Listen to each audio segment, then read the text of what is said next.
उत्सव मनाना चाहिए। अब सुन लो, पद्म पुराण में भगवान व्यास राधाष्टमी व्रत की महिमा कह रहे हैं, उसको बड़े ध्यान से सुन लो। शौनक उवाच कथयस्व महाप्राज्ञ गोलोकम याति कर्मणा सुमते दुस्तरात् केन जनः संसार सागरात् राधायाश्चाष्टमी सूत तस्या माहात्म्यमुत्तमम्। शौनक जी महाराज पूछ रहे हैं कि हे सूत जी महाराज, जीव के लिए गोलोक की प्राप्ति अति दुर्लभ है। वो अति दुर्लभ नित्य धाम गोलोक की प्राप्ति जीव को सुलभ कैसे हो, ये आप कृपा करके बताओ। इस दुस्तर संसार सागर से पार उतर करके और वो कैसे दिव्य धाम गोलोक की प्राप्ति करे, जहां पहुंचने के बाद फिर लौटकर कभी आना नहीं पड़ता है। उस परम धाम दिव्य धाम गोलोक धाम की प्राप्ति कैसे करे। सूत जी ने कहा, हे शौनकादि ऋषियों, आपने बहुत अच्छी बात पूछी। आपने जो प्रश्न किया है, यही प्रश्न एक बार देवर्षि नारद जी ने अपने पिता श्री ब्रह्मा जी से किया था। नारद उवाच, क्या कहा था नारद जी ने, बहुत ध्यान से सुने। ब्रह्मोवाच, नारद जी ने कहा, क्या कहा, पितामह महाप्राज्ञ सर्वशास्त्र विदांबर राधा जन्माष्टमी तात कथयस्व महाममाग्रतः। यही प्रश्न नारद जी ने ब्रह्मा जी से पूछा। तो ब्रह्मा जी ने कहा था, बेटा नारद, असार संसार सागर से, अपार दुस्तर भव सागर से पार उतरकर नित्य गोलोक को प्राप्त करके श्री राधा कृष्ण की नित्य सेवा प्राप्त करने का सबसे श्रेष्ठ और सबसे सरल साधन है भादों शुक्ल पक्ष की अष्टमी तिथि आने पर अत्यंत श्रद्धा पूर्वक श्री राधाष्टमी व्रत करें।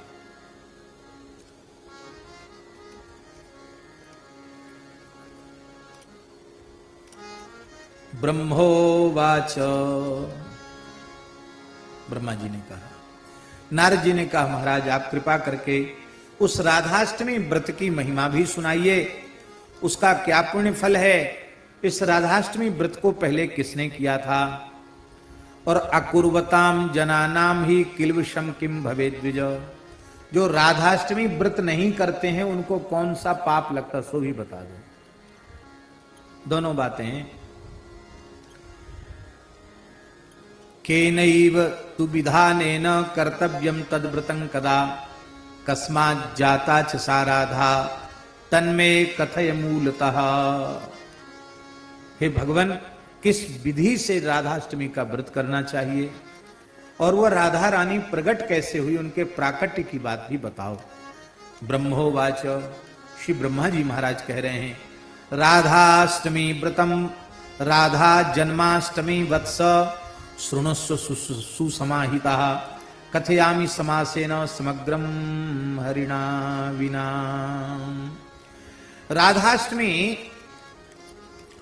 राधा जन्माष्टमी के संबंध में हम तुम्हें सुना रहे हैं, तुम समाहित चित्त से सुनो।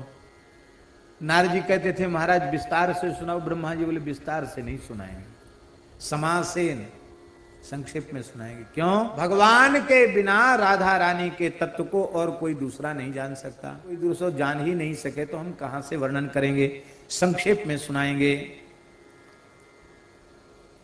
कथितम तत्फुलम पुण्यम न शक्नोत्यपि नारद कोटि जन्मार्जितम पापम ब्रह्म हत्यादिकम महत् कुर्वन्ति ये सकृत भक्त्या तेषाम नश्चित तत्क्षणात्। कहते हैं इसके पुण्य का वर्णन करने की हमें सामर्थ्य नहीं है। करोड़ों जन्मों के ब्रह्म हत्या जैसे भयंकर पाप भी केवल एक बार श्रद्धा पूर्वक राधाष्टमी व्रत कर लें तो उनके उसी क्षण नष्ट हो जाते हैं। एकादश्या सहस्रेण यत् फलम लभते नरः राधा जन्माष्टमी पुण्यम तस्मात् छत गुणाधिकम। 1000 बार एकादशी करो। एकादशी माने एकादशी, कुछ न खावे पीवे, ऐसी निर्जल 1000 एकादशी करे और उन 1000 एकादशियों का पुण्य उसको 100 गुना कर दे, 1 लाख हो जाएगा। और कहते हैं एकादशी 1000, 1000 एकादशी, 1000 एकादशी को 100 गुना कर दो, माने 1 लक्ष, 1 सहस्त्र एकादशी करने का पुण्य उससे भी 1000 गुना पुण्य, 100 गुना पुण्य राधाष्टमी व्रत करने मात्र से प्राप्त हो जाता है।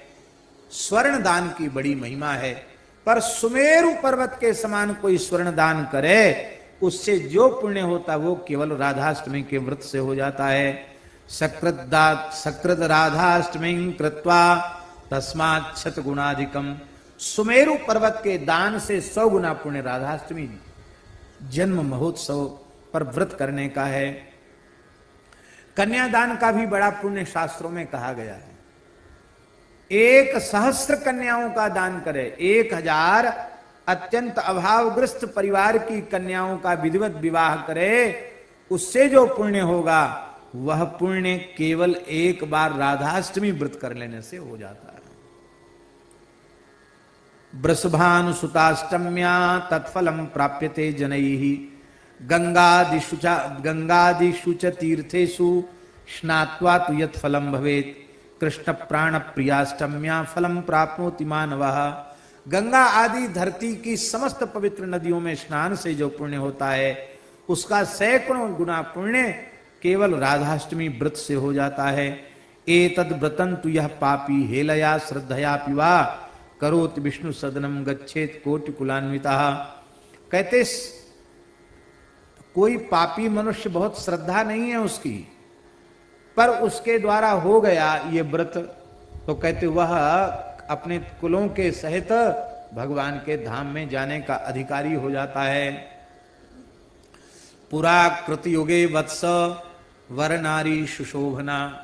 पूर्व काल की बात है, सतयुग के समय में एक बड़ी सुंदर स्त्री थी, वर नारी सुशोभना, सुमध्या हरिणी नेत्रा शुभांगी चारुहासनी।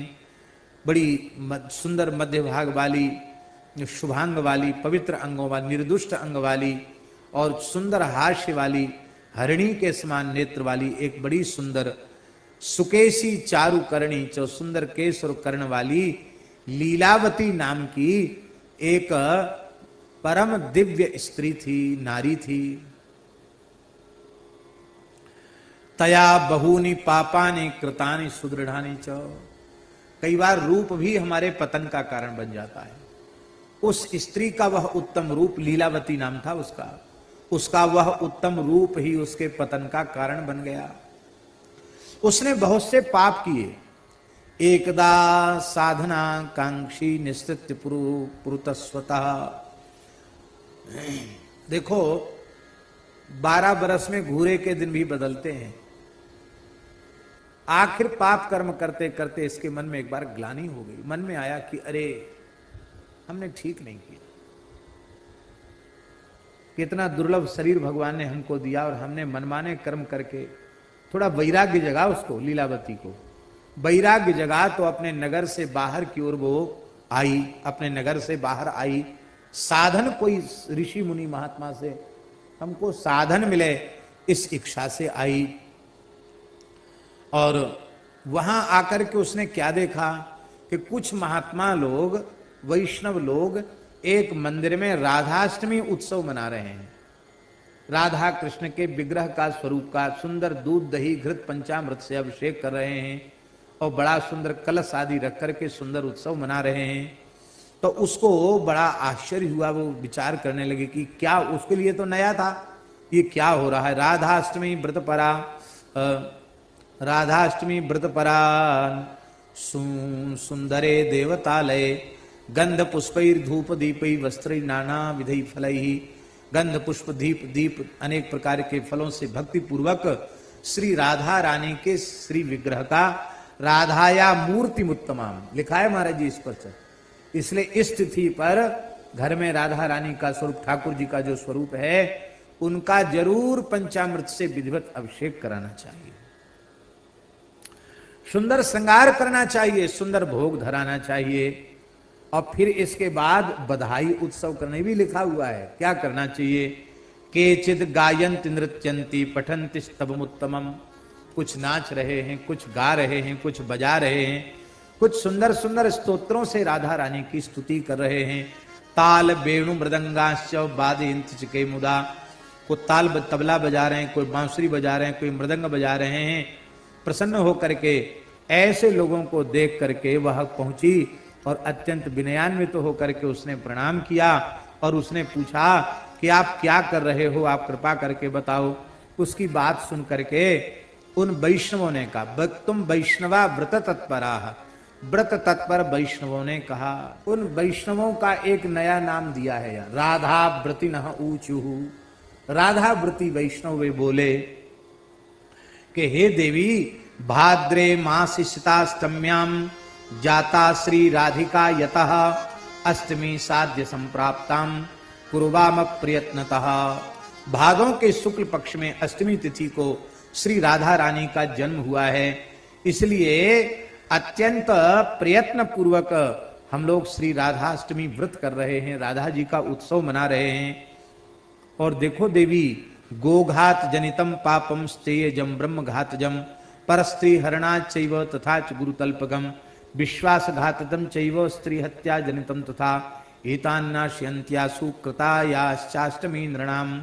देखो देवी, किसी से जाने अनजाने गोवध का पाप हो गया हो, चोरी हो गई हो, ब्रह्म हत्या हो गई हो, परस्त्री हरण का पाप लग गया हो, गुरुस्त्री गमन का पाप, गुरु तल्प गमन का पाप लगा हो, विश्वासघात का पाप लगा हो, स्त्री हत्या का पाप लगा। महाराज जी, स्त्री हत्या के लिए लिखा है स्कंद पुराण में, पांडे जी, 100 ब्रह्म हत्या के बराबर एक स्त्री की हत्या का पाप है। तो स्त्री हत्या का पाप भी नष्ट हो जाता है। ऐसे जो भयंकर भयंकर पाप हैं, ये भयंकर पाप भी उसके नष्ट हो जाते हैं। जो श्रद्धा पूर्वक श्री राधाष्टमी व्रत को करता है। अब तो उसको सुन करके उस स्त्री को अपने पाप याद आने लगे, वो रोने लगी। उसने कहा, महात्माओं, मैंने तो बहुत पाप किए, मेरा रूप ही मेरे विनाश का कारण बन गया। अब मेरे ऊपर भी कृपा करो कि मेरे ये सारे पाप नष्ट हो जाए, मेरा कल्याण हो जाए। तब उन वैष्णवों ने कहा, राधा व्रतियों ने कहा कि देवी दुख मत करो, श्री कृष्ण पतित पावन है, राधा रानी पतित पावनी है, वे तुम्हारे ऊपर कृपा करेंगी, तुम श्रद्धा पूर्वक राधाष्टमी व्रत करो।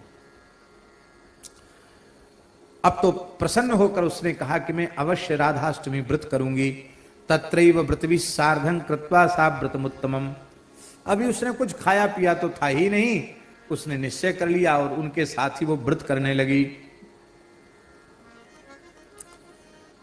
संयोग की बात थी, वो व्रत करके लौट रही थी, उसी समय एक सर्प पर पैर पड़ गया। कोबरा काला सांप था, पैर पड़ गया और उसने उसको डस लिया और उससे वो मर गई। यमराज के दूत आए और उसको फंदा में डाल करके ले जाने लगे लीलावती को। पास मुदगर पाणया, उनके हाथ में काल पास, डंडा, मुदगर सब थे उनके हाथ में। और महाराज जैसे ही वे उसको यमराज के यहाँ ले जाना चाहते थे, उसी समय भगवान के पार्षद शंख चक्र गदा पद्मधारी 4 भुजा वाले भगवान के पार्षद प्रकट हो गए। दिव्य स्वर्ण में विमानों में बैठ करके महाराज जी आए थे। उन्होंने चक्र धाराओं से पास के टुकड़े टुकड़े कर दिए और उसको प्रेम से उसको विमान में रथ में बिठा लिया। एक रथ लेके आए थे, उसको बिठा लिया और वे बड़े प्रेम से गोलोक धाम उसको ले गए। निन्युर्विष्णुम पुरुम तेच गोलोकाख्यम मनोहरम, गोलोक धाम उसको ले गए। कृष्णेन राधया तत्र स्थिता व्रत प्रसादतः राधाष्टमी व्रतम तातो यो न कुर्याच मूढ़धि। तो देखो सूत जी महाराज कह रहे हैं, देखो ऋषियों, वो लीलावती जिसको नरक जाना था, वो एक बार जीवन में व्रत उससे बन गया और उसकी महिमा से वो नित्य गोलोक की अधिकारिणी हो गई। इसलिए राधा कृष्ण की सेवा उसे नित्य गोलोक में प्राप्त हो गई। इसलिए जो राधाष्टमी व्रत नहीं करता है वो मूढ़ मनुष्य है।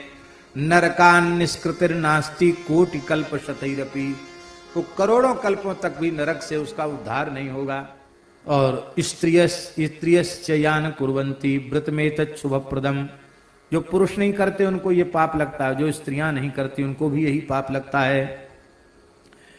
ये इस व्रत को करने से श्री कृष्ण प्रसन्न हो जाते हैं, राधा रानी प्रसन्न हो जाती हैं, सारे पाप नष्ट हो जाते हैं और अंत में भगवान के नित्य धाम को प्राप्त करता है। और जो नहीं करता उसको यमराज के यहाँ जाना पड़ता है। बोलो भक्तवत्सल भगवान की जय। राधाष्टमी की कथा जो श्रद्धा पूर्वक सुनता है वो संपूर्ण पापों से मुक्त होकर के भगवान के धाम में पहुंचने का अधिकारी हो जाता है। सर्व पाप विनिर्मुक्तश्चान्ते याति हरेर गृहम। बोलो राधा रानी की जय।